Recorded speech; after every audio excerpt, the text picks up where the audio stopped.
राजनीति राजनीति भावनाओं का खेल है और विपक्ष जब मुद्दों को उठाता है तो भावना उसमें दिखती है।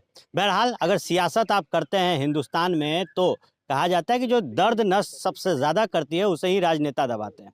किसान आंदोलन देश में चरम पर है। राजधानी दिल्ली के बॉर्डर्स पर किसान लगातार 3 काले कृषि कानून को वापस करने की बात कर रहे हैं और उसका जो फलसफा है वो बिहार में भी देखने को मिल रहा है। विधानमंडल में आज बजट सत्र था और बजट सत्र में बजट पेश किया गया। बहरहाल सरकार को घेरने के लिए विपक्ष जो डिजिटल इंडिया में नए नए नुस्खे होते हैं वो अपनाते हैं। इसी क्रम में आज कांग्रेस के विधायक द्वारा एक अलग तरीके से विरोध प्रदर्शन किया गया था। उस विरोध प्रदर्शन में जो अनाज है वो लेकर आया सदन में और उसके बाद विरोध प्रदर्शन करते हुए कहा गया कि अन्नदाता से खिलवाड़ नहीं सहेगा हिंदुस्तान। खैर, जो बातें हम दिखाना चाहते हैं वो ये है कि जो नज़ारा आज था वो बिल्कुल अलग था। प्याज, गेहूं, धान और मक्का, ये 4 जो सामग्री थी खाने की, उसे लेकर कांग्रेस के जो नेता थे वो पहुंचे थे शकील अहमद और लगातार विरोध प्रदर्शन कर रहे थे। लेकिन बजट सत्र खत्म हो गया और कल तक के लिए विधानमंडल जो है उसे स्थगित किया गया।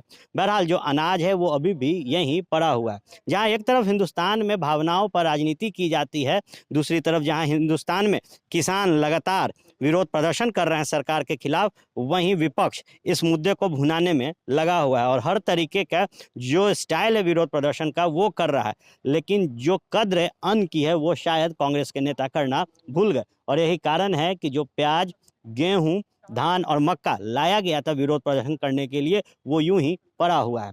देख सकते हैं जो मात्रा है इस अनाज का वो कम से कम 2 दिन तक किसी भी घर में चल सकता है। तो साफ तौर पर कद्र जो अनाज का है वो नहीं किया जा रहा है। हिंदुस्तान में कहा जाता है कि खाना नहीं छोड़ते, अगर आप खाना छोड़ते हैं तो आपके कर्म पर सवाल खड़े होते हैं। हिंदुस्तान में जब व्यक्ति कर्म करता है उसके हिसाब से ही उसका पेट पलता है, यानी आप जब हाथ पैर चलाते हैं तो ही आपको 2 वक्त की रोटी मिलती है। और हिंदुस्तान में जब 3 कृषि कानून को लेकर लगातार विरोध प्रदर्शन हो रहा है, वहीं दूसरी तरफ विपक्ष अपनी राजनीतिक रोटी सेक रहा है और जो फलसफा आज निकल कर आया कि विरोध प्रदर्शन के समय जो अनाज लाया गया और सरकार के खिलाफ विरोध प्रदर्शन किया गया, समर्थन दिखाया गया इस विधानमंडल के अंदर, विधानसभा के अंदर, वो अब कहीं ना कहीं बाहर आकर खोखला साबित हो रहा है। जो अनाज लाया गया उसे लवारिस की तरह बाहर ही छोड़ दिया गया, कोई इसको पूछने वाला नहीं है। हालांकि अगर प्याज की बात की जाए तो 60 रुपये केजी से भी ज़्यादा का जो प्याज है हिंदुस्तान के विभिन्न राज्यों में बिक रहा है। गेहूं लगातार महंगा हो रहा है और धान का इस साल जब कटनी हुआ तो कहा जाने लगा कितने में बिकेगा, एमएसपी तय की जाए और एमएसपी को लेकर यहाँ वी डिमांड एमएसपी लिखा जाता है।